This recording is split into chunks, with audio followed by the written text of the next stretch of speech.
Vamos conversar hoje sobre esse problema que nós estamos vivendo atualmente, que é o aumento de casos de meningite, especialmente a meningite meningocócica, que nos tem preocupado bastante. A meningite meningocócica, ela é endêmica no Brasil. Ela ocorre durante praticamente todo o ano. Entretanto, mais no inverno, você começa a ter um aumento de casos. Tem dois grandes picos, né? Em geral, na primavera e no inverno. Recentemente, o que temos observado, não só com a meningite meningocócica, que é uma das causas desse aumento atual de casos, mas também uma baixa cobertura vacinal para uma série de doenças infecciosas. Isso está também acontecendo com a meningite meningocócica, que é uma doença imunoprevenível, isto é, prevenível por vacinação. O esquema vacinal ela é dado durante a infância. Atualmente, o tipo de meningococo que está circulando é o tipo C. Nós temos 12 tipos de meningococos. Os mais importantes, a C responde por mais de 80% dos casos de meningite. Pouco depois vem o meningo B e o meningo A, o mais raro, e outros que é a YW, que podem estar relacionados também a quadros de meningite, mais raramente. O Programa Nacional de Imunização, ele inclui a vacina contra meningococo tipo C, que ela é dado aos 3 meses, aos 5 meses, com um reforço aos 12 meses.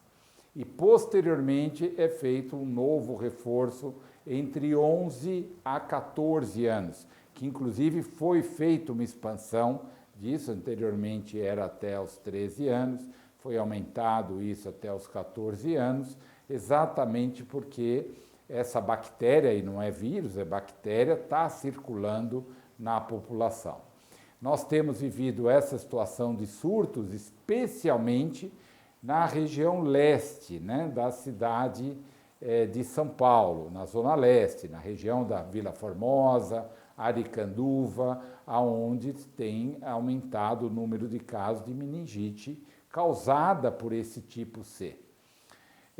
Isso muda um pouco a importância da vacina e a extensão da vacinação na população. Em lugares que você tem surto, é importante você ampliar essa vacinação. Então, nessas regiões, está indicado a vacina em todos os adultos, isso é, e crianças, dos 3 meses até os 64 anos. Então, pessoas que moram na região onde estão ocorrendo casos, procure o posto de saúde próximo de casa, exatamente para fazer a vacinação, porque muitos adultos, inclusive, não tomaram a vacina quando eram crianças ou não lembram, e devem, obviamente, fazer o uso da vacinação, que é a medida mais importante para a prevenção.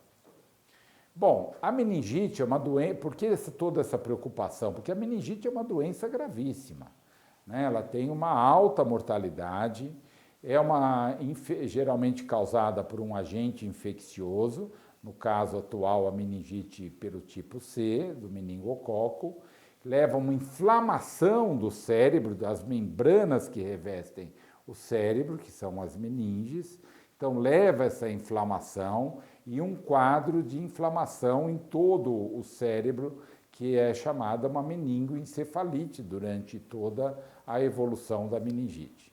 Quando suspeitar de meningite, né? Quando uma mãe deve se preocupar em relação à meningite?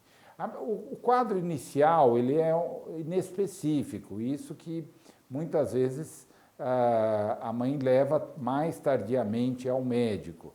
Mas habitualmente é uma febre, inicia com febre alta em geral, acima de 38, 39 graus, dor de cabeça, por causa da inflamação do cérebro, junto com isso náuseas, vômitos, E com o passar do tempo, uma desorientação, principalmente no adulto, isso vai ocorrendo, a pessoa começa a ficar desorientada, não consegue mais perceber o seu ambiente, os seus familiares, e isso, quando chega num pronto-socorro, tem outros sinais específicos do exame físico, o pescoço fica mais duro, uma rigidez de nuca e assim por diante. Mas o quadro inicial é fundamentalmente febre, cefaleia e vômitos, dor de cabeça. Então, se seu filho ou algum familiar, especialmente nessas regiões onde estão ocorrendo novos casos, começou com um quadro febril, procure imediatamente o serviço médico. Isso é muito importante para não retardar o diagnóstico. O diagnóstico é feito através do líquor, né? Você tem que puncionar o líquor, tirar um líquidozinho da espinha para examinar e você observa então o processo inflamatório relacionado às células, às proteínas e todas as substâncias. O tratamento é feito com antibióticos, então isso já inicia logo na suspeita clínica, já começa com antibiótico, colhe as culturas e já inicia rapidamente os antibióticos e lembrar, né, que as pessoas que tiveram contato com esse caso de meningite, um irmãozinho vive na mesma casa, a mãe, o pai, tem que fazer profilaxia, é chamada profilaxia. Isto é um antibiótico para prevenir novos casos de meningite, porque o meningococo pode ficar colonizado lá na garganta e pode levar a doença. Então, você faz uma profilaxia de curto período, em geral, existem alguns antibióticos que é de dose única, outros são utilizados durante 2 dias e são de distribuição gratuita. Você vai na unidade básica de saúde, explica a situação, que você teve contato, que seu familiar está internado e imediatamente é feita a profilaxia. Embora as vigilâncias epidemiológicas estão muito atentas a essa situação e já orientam, mas se eventualmente você não receber esse contato, procure uma unidade básica de saúde relatando o tipo de contato para ter a conduta mais adequada para isso.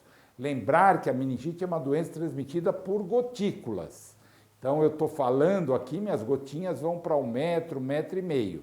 Então, ela se transmite dessa forma.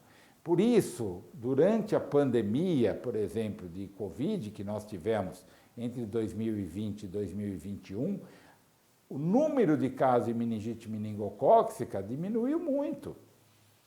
E isso por quê? As pessoas estavam usando máscara, tinha menos contato, as aulas foram suspensas, então as pessoas ficavam mais em casa. Então, isso reduziu a transmissão. Aliado a isso, infelizmente, também não procuraram o serviço de saúde para atualizar a sua carteira de vacina.